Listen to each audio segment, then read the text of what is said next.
She lasted 6 hours. That's what the security guard whispered to the driver as another maid walked out of the mansion, crying, her apron crumpled in her fists. That's 2 more than the last one.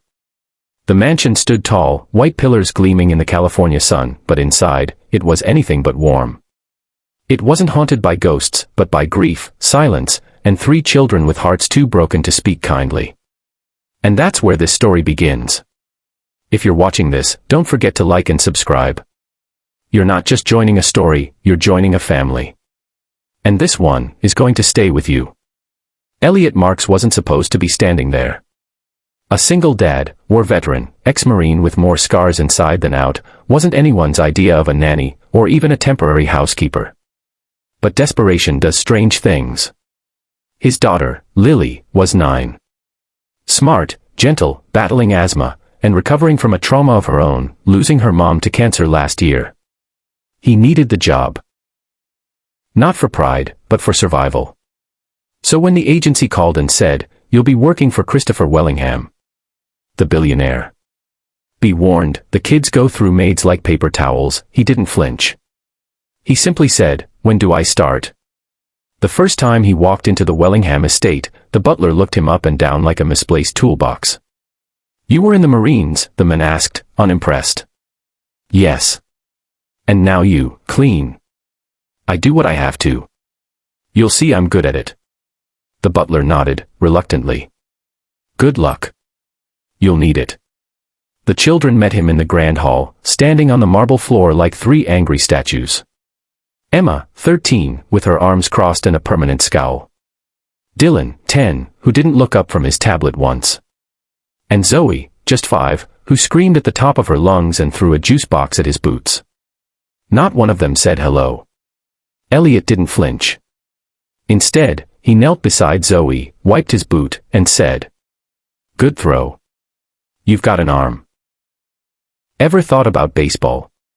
Zoe blinked, confused. Emma rolled her eyes. "You'll be gone by lunch." He smiled softly. "We'll see." By hour 3, they'd hidden all the forks, set the vacuum on fire, and put ketchup in his shoes. He didn't yell. He didn't walk away. He cleaned, hummed a tune from the 80s, and when Dylan dropped his tablet and it cracked, Elliot simply said, "Guess we'll talk now, huh?" And then he sat down across from him and shared how he once dropped a grenade in boot camp. Dylan looked up. "You're lying." "Swear on my last Pop-Tart," Elliot said. The boy smirked, just a little. By dinner time, something changed. Emma came into the kitchen, saw him cooking spaghetti with Lily sitting on the counter swinging her legs, and frowned. "Where's Chef Ramon?" "Gave him the evening off," Elliot said. "Want to stir the sauce?" "I'm not 5. That's a shame. 5-year-olds get to lick the spoon." Zoe, giggling now, reached for it and got sauce all over her nose. For the first time in years, laughter echoed through the kitchen. But the next day, the war resumed. Christopher Wellingham came home. Cold, sharp, every inch a billionaire. He'd built empires, broken records, and buried his wife 3 years ago. Since then, he buried himself in boardrooms and made sure the kids had the best of everything, except time with him. When he saw Elliot, dusting portraits in the hall, he barely glanced his way. "I hired a maid. Not a Marine." Elliot turned, calm. "I do both." Christopher narrowed his eyes. "Let's see how long you last." Days passed. Elliot didn't just clean. He repaired. Not just walls, but wounds.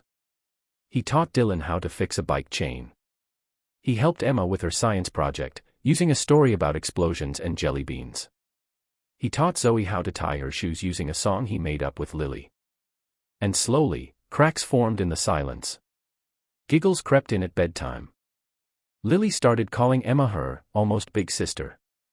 And one night, Christopher came home early and found all 5 of them watching cartoons on the living room floor, sharing popcorn, and laughing so hard they didn't hear the door. He didn't say anything. He just watched. And something in his face cracked too. But healing is never a straight road. One day, Emma found Elliot's bag. Inside was a photo of his wife. And a folded flag. And a journal where he wrote to her, every night. Emma read it. Every word. And she cried, for him, for her mom, for the pain she never let anyone see.